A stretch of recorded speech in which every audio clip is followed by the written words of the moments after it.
चार दोस्त अर्जुन, साक्षी, अमित और दीक्षा अपने कॉलेज के बाद की छुट्टियों में एक डरावनी जगह पर जाने का फैसला करते हैं।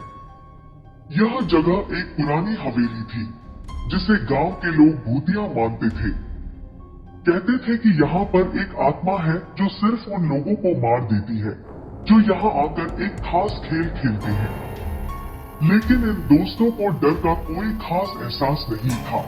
वे सब सिर्फ मस्ती के लिए जा रहे थे। एक रात जब चांद भी पूरी तरह से खिला हुआ था, वे चारों उस हवेली के पास पहुंचे। हवेली से अजीब सी आवाजें आ रही थी, लेकिन उन्होंने इसे नजरअंदाज किया और अंदर चले गए। हवेली के भीतर घना अंधेरा था और दीवारों पर पुराने खून के धब्बे थे। तभी अमित ने कहा, क्या हम ओझा का खेल खेलें? साक्षी ने डरते हुए कहा, ये क्या बकवास है अमित, कोई भी ऐसा खेल नहीं खेलता। यह एक भूतिया जगह है।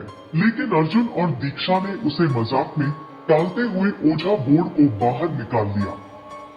यह एक स्प्रिट बोर्ड था जिसे वे पहले कभी नहीं खेल चुके थे। वे सब बोर्ड पर हाथ रखकर खेल शुरू करने लगे। पहले तो कुछ नहीं हुआ, लेकिन अचानक बोर्ड हिलने लगा। साक्षी की आंखों में डर साफ नजर आने लगा। दीक्षा ने मजाक करते हुए पूछा, क्या तुम यहाँ हो? लेकिन बोर्ड ने जवाब दिया, हाँ मैं यहाँ हूँ, मैं तुम सभी को देख रहा हूँ।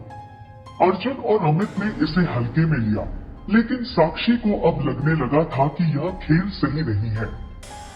उसने कहा, हमारे साथ कोई नहीं है, हमें इसे बंद करना चाहिए। अचानक एक जोरदार चीख सुनाई दी और अमित का शरीर झूलने लगा। उसके शरीर से खून बहने लगा, जैसे वह किसी अदृश्य ताकत से जकड़ा हुआ हो। साक्षी और दीक्षा डर के मारे रोने लगी। अर्जुन ने जल्दी से बोर्ड को हटाने की कोशिश की, लेकिन बोर्ड उठ नहीं रहा था। अचानक कमरे की सारी बत्तियां चली गई और चारों ओर घना अंधेरा छा गया। वहां से बाहर निकलने की कोशिश करते हुए दीक्षा का हाथ एक अजीब ठंडी चीज से टकराया और वह गहरी आवाज में बोली, तुम कहाँ हो? साक्षी ने देखा कि दीक्षा का चेहरा पीला पड़ गया था और उसकी आंखें बिल्कुल खाली हो गई थी। वह किसी अजीब शक्ति से जुड़ चुकी थी।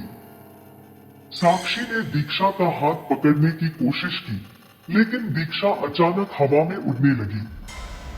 उसकी चीखें हवेली में गूंजने लगी और वह गायब हो गई। अब केवल अर्जुन और साक्षी बचे थे। वे दोनों डर के मारे भागने लगे, लेकिन जैसे ही वे दरवाजे तक पहुंचे, अर्जुन अचानक गिर पड़ा। उसकी आंखें बाहर निकल आई और उसका शरीर बेतहाशा कांप रहा था। एक भूतिया आवाज गूंजी, तुम सबकी आत्माएं अब मेरी हैं। साक्षी ने अर्जुन को उठाने की कोशिश की, लेकिन वह अब जीवित नहीं था। अर्जुन का शरीर पूरी तरह से सुन्न हो चुका था। साक्षी अब अकेली थी। वह दरवाजे की तरफ दौड़ी, लेकिन एक घनी धुंध ने उसे चारों ओर से घेर लिया। उसे ऐसा महसूस हुआ जैसे वह अब किसी और दुनिया में जा रही हो। तभी एक कटाकता हुआ चेहरा सामने आया।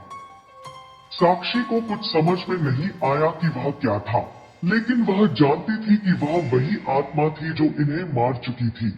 साक्षी की आंखें धीरे धीरे बंद हो गई और वह भी हवेली में उस अजीब आत्मा का शिकार हो गई। उस रात के बाद हवेली में चार दोस्तों का कोई नाम नहीं लिया गया। जो कुछ भी उस स्थान पर हुआ, उसे अब कोई नहीं जानता।